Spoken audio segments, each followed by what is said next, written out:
જે યોગ માયા કંસના હાથથી જે ચટકી ગઈ અને એ શક્તિએ જ્યારે કીધું કે હે કંસ, તું મને શું મારવાનો છો, તારો કાળ તો જન્મી ચૂક્યો.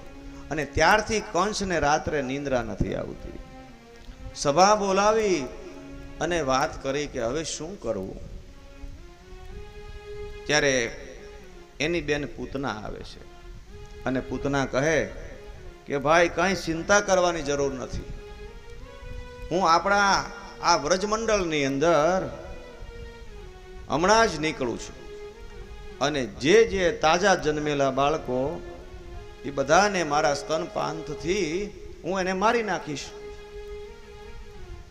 આમાં ગોત્ય તો કઈ મળે એમ નથી, પણ એવી હું યુક્તિ કરું કે ગમે એ બાળક આવે અને એમ થાય કે આ તાજું બાળક જન્મેલું છે, એને હું મારા સ્તનપાનથી ઝેર આપી અને મારી નાખું.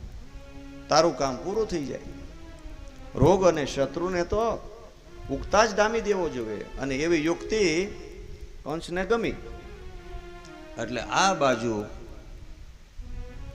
નંદ બાબા મથુરામાં જાય છે અને મથુરાથી પૂતના ગોકુળમાં પ્રવેશ કરે છે. પૂતના એટલે અવિધાનું પ્રતીક છે. અને અહીંયા તો યશોદાના આંગણે ઉત્સવ અને આનંદ ચાલે છે. માં યશોદા કઈ દધી મંથનમાં લાગેલા છે અને ગોપીઓ છે અને લાલો પારણામાં ઝૂલે છે. અને પારણે ઝૂલતો લાલો માં કઈક કામમાં છે. અને એવા સમયે આ એક પોતાના સુંદરીનું રૂપ લઈને આવી અને સુંદર મજાનો શણગાર કર્યો છે અને ગોકુળમાં પ્રવેશ કરે છે. અનેક ગોપીઓને પૂછે છે કે મારે યશોદાના ઘરે લાલાનો જન્મ થયો ને, એટલે મારે વધાઈ લઈને જવું છે. અને પૂતના આવે છે અને એવા સમયે લાલો પારણાની અંદર છે, કોઈને ખબર નથી. અને પૂતના આવી અને એકદમ લાલાને પારણામાંથી લઈ લે છે. પણ જ્યાં પૂતનાને ભગવાને જોઈને એટલે એક ક્ષણ માટે તો ભગવાન આંખો બંધ કરી ગયા. એને એમ થયું કે આ પૂતના હજી તો હું ગોકુળની અંદર દૂધ અને દહીં પીવા માટે આવ્યો છું અને હજી જન્મતાની વ્યાત જ મારે આ ઝેર પીવાનો વખત આવ્યો. એટલે ભગવાન આંખ બંધ કરી ગયા. બીજું કારણ એ કે એમણે ભગવાન શિવનું સ્મરણ કર્યું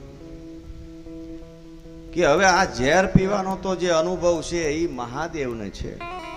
એને હળાહળ કાળકૂટ નામનું જે વિષ છે એ ગળે ધારણ કર્યું છે, તો હાલ હું ભગવાન મહાદેવનું સ્મરણ કરી લઉં. એટલે ભગવાને આંખ બંધ કરી. એક સંત કહે નહીં, ભગવાને એટલા માટે આંખ બંધ કરી કે એ વિચારે છે કે આ પૂતના પૂર્વે બલિની પુત્રી રત્નમાલા હતી અને જેવા બલિના દ્વારે ભગવાન વામન બનીને આવ્યા અને એ વામન ભગવાનનું જે સ્વરૂપ જોયું એટલે આ રત્નમાલાને એમ થયું કે ઓહો કેવું સુંદર બાળક છે. અને આ બાળક જો મારે હોય ને તો હું એને દૂધ પાઈને મોટું કરું. આ ભાવ જાગ્યો. પણ જેવા ભગવાન વામનમાંથી વિરાટ બન્યા એટલે ભાવ બદલાઈ ગયો કે ઓહો આને હું બાળક માનતી હતી પણ આ તો વિરાટ નીકળ્યો. અરે આને કઈ દૂધ પાઈને મોટું થોડું કરાય, આને તો ઝેર પાઈને મારી નખાય. આ બે ભાવ થયા અને ભગવાન કહે કે આ બંને ભાવ હું તારા પૂરા કરીશ. ને ભગવાનને એમ થયું ભલે ને ગમે એમ તો પણ માં બનીને આવીને દૂધ પાવા આવીને ભલે ને ઝેર હોય. ભગવાને પૂતનાને દ્રષ્ટિ ના આપી અને એકદમ પૂતનાએ ભગવાનને લઈ અને આકાશની અંદર વિકરાળ સ્વરૂપ ધારણ કરવું. પછી તો એમ થાય કે ધીરે ધીરે ભગવાન એના પેલા દૂધ અને પછી જે વિષ હતું એ પીવા લાગ્યા અને ધીરે ધીરે પૂતનાના પ્રાણ પણ ભગવાને હરી લીધા. અને પૂતના કોઈ એવો એક વિકરાળ પર્વત હોય વિશાળ, એવી જે એની કાયા એ હેઠી આવી અને સીધી જે કંસનો બગીચો હતો ને ત્યાં પડી. પણ લાલો તો પાછો એની ઉપર રમે છે. લાલાને મન કાંઈ નથી. આવું મોટું સંકટ ગયું અને આ બાજુ ગોકુળમાં બધાને ખબર પડી કે હે યશોદા, તું શું કામ કરે છે? આ તારો લાલો પારણિયામાં તો નથી.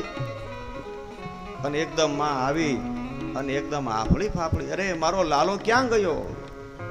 એમાં કોઈએ આવીને કીધું, માં એક રાક્ષસી તારા લાલાને ઉઠાવી ગઈ અને આકાશ માર્ગે ગઈ. બધાય ગોકુળવાસીઓ ભેળા થઈ ગયા. ઓહો, હવે મારો લાલાનું શું થશે? ને એવા સમયે બે ગોપ બાળકોએ આવીને કીધું, માં કાંઈ ચિંતા કરવાની જરૂર નથી, રાક્ષસી મરી ગઈ. અરે મરી ગઈ એટલું જ નહીં, પણ આપણો લાલો તો એના દેહ ઉપર રમે છે. ભગવાન તો બહુ દયાળુ છે. જુઓ, પૂતના આવી હતી દૂધ પાવા, પણ હતું હું ઝેર. બતાવે છે પ્રેમ, પણ ભીતરમાં શું હતું? વેર. આવીથી મારવા, પણ મરી. અરે મરી નહીં, પણ પ્રભુ એને તારી. મરી નહીં, પણ એ તરી. અને જે ગતિમાં યશોદાને આપે એ જ ગતિ આ પૂતનાને આપી છે. અહો બકીયમ સ્તનકાલકૂટમ જીધમ સયાપાય પદવ્યસાદ્રી લેભે ગતિમ ધાત્રયુચિતામ તતોન્યમ કમ વા દયાળુ શરણમ વ્રજેહમ.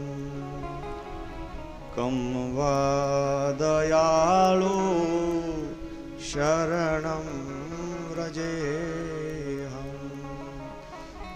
ભગવાન કેવો દયાળુ છે કે કોઈ એને મારવા આવે તોય પણ પ્રભુ તારે છે. અને જે ગતિ માં યશોદાને આપી એ જ ગતિ આ પૂતનાને ભગવાન આપે છે.